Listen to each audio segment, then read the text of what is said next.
ओम नमः शिवाय। मीन राशि, आपकी चुप्पी बहुत कुछ छुपा लेती है, पर ग्रहों की चाल छुपी हुई बात भी सामने ला देती है।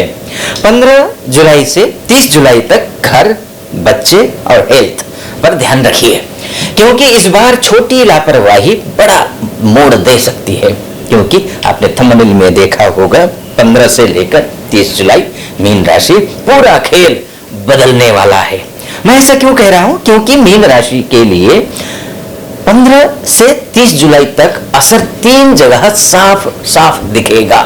आपके घर और प्रॉपर्टी, आपके बच्चे और आपका निजी जीवन और बच्चों की पढ़ाई और हेल्थ रूटीन, इन पर साफ दिखेगा। अन्य क्षेत्रों पर भी होगा, आपका करियर, बिजनेस, फाइनेंस सब पर होगा, लेकिन विशेषकर इन 15 दिनों में इन पर ग्रह ज्यादा फोकस करेंगे। 27 जुलाई के बाद शनि आपकी ही राशि में वक्री होंगे।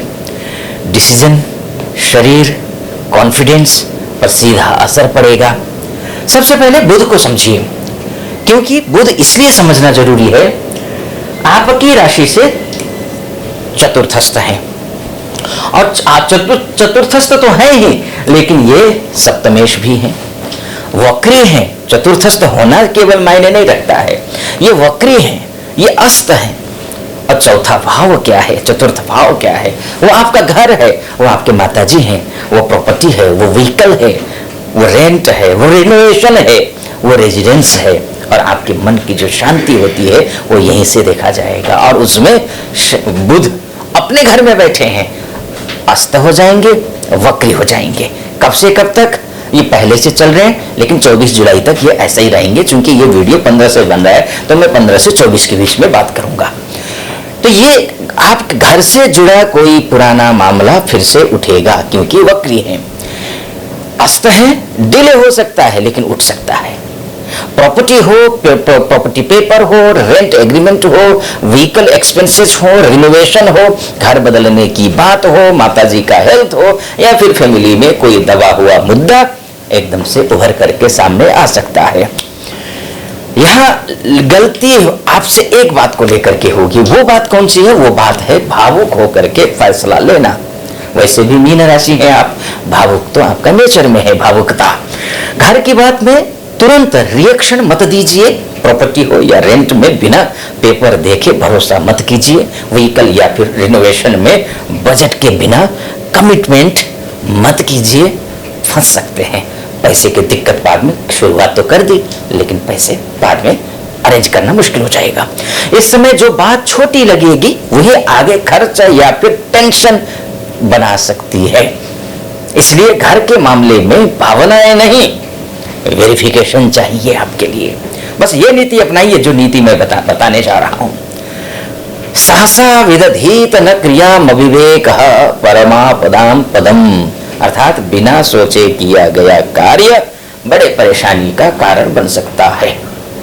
ठीक है, अब बात बुध की हो गई। बुध ठीक है, आपकी बिजनेस को लेकर के, आपने निजी जीवन को लेकर के, दाम्पत्य जीवन को, सबको हैंडल करने वाला बुध था। लेकिन गुरु भी है अपनी जगह, बहुत ही अच्छी स्थिति में है, चूंकि गुरु पंचमस्त है। यहाँ पर आपकी राशि से आपकी राशि के स्वामी है। सबसे बड़ी बात तो ये है, अब पंचमस्थ गुरु उच्चस्थ है लेकिन अस्तंगत है। अब पंचम भाव में बैठे हैं तो पंचम भाव को समझ लीजिए।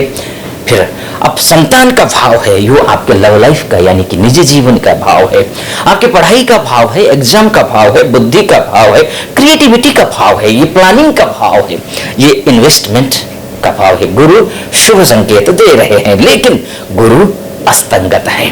तो क्या होगा? क्लैरिटी थोड़ी डिले से आएगी, लेकिन आएगी। बच्चों की पढ़ाई होगी, बिहेवियर और हो या फिर फ्यूचर प्लानिंग हो या फिर एग्जाम को लेकर के चिंता, ये हो सकती है क्योंकि अस्त है।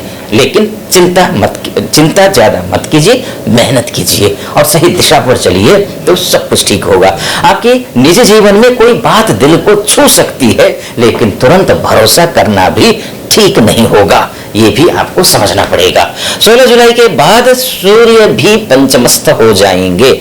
इससे बच्चे, पढ़ाई, आपका प्रेम और डिसीजन मेकिंग पर फोकस बढ़ेगा। अगर बच्चा जिद करे पढ़ाई से बचे या फिर मोबाइल में ज्यादा समय दे तो डांट कर बात खराब मत कीजिए। अभी बच्चे को प्रेशर नहीं, सही डायरेक्शन चाहिए। आपके निजी जीवन में भी ऐसा ही मैं बोलूंगा, ईगो से नहीं, इमोशनल रिएक्शन से बात बिगड़ सकती है, वो मत दिखाइए। अब बात कर लेते हैं षष्ठस्थ शुक्र और केतु की। षष्ठस्थ शुक्र और केतु की।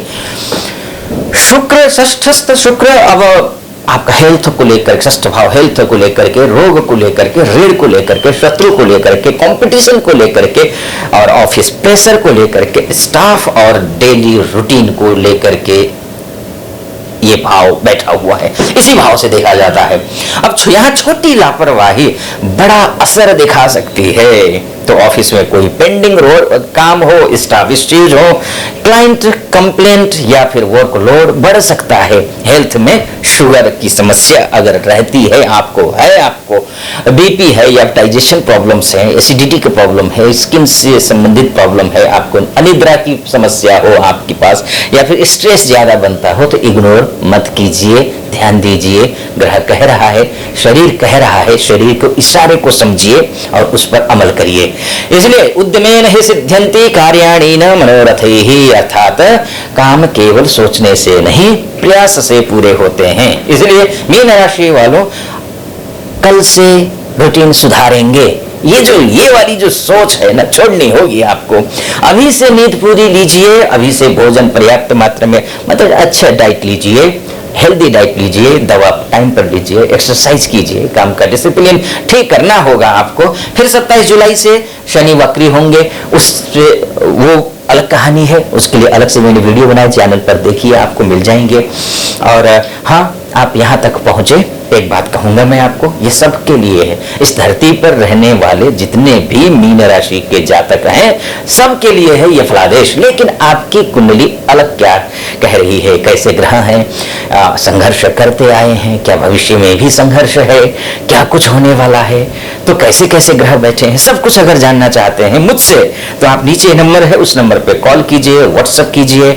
आप धरती के किसी भी कोने में हो, मुझसे आप संपर्क कर सकते हैं। आप महिला है, पुरुष है, कोई भी हो, आप मुझसे बात कर सकते हैं। एक तो ये है, बाकी आप पहली बार आए हैं तो चैनल को सब्सक्राइब कर दीजिएगा, फॉलो कर दीजिए, लाइक कर दीजिए, शेयर कर दीजिएगा अपनों के बीच में, और कमेंट बॉक्स में हर हर महादेव लिख दीजिए, तो मुझे भी अच्छा लगेगा। ठीक है जी। तो अब हाँ, उपाय भी कर लीजिए, कुछ उपाय करना भी आवश्यक है। उपाय यह है कि आपकी मीन राशि है, आपको ओम नमो भगवते वासुदेवाय इस मंत्र का जाप करना जरूरी है, तो ये भी ध्यान रखिए। अब मैं इसको समापन की ओर ले जाता हूं। समापन हो ही गया क्योंकि लंबा वीडियो हो जाएगा। आप अपना ख्याल रखिएगा। फिलहाल अनुमति दीजिए। हर हर महादेव।